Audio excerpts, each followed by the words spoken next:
About 8 years ago, Unity Charter School started as nothing more than a thought, a concept, a dream, and four of the original board members that are still on the board right now came together with myself, and we decided to create the school. They allowed us to open as a K through second grade, so we began with about 92 students or so.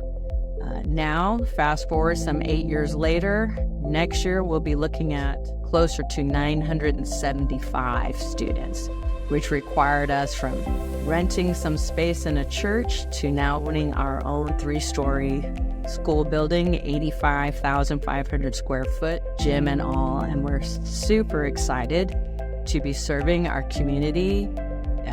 in a way that I think some parents are looking for. We may not be the perfect fit for everybody, but for those that we are, we're the perfect fit.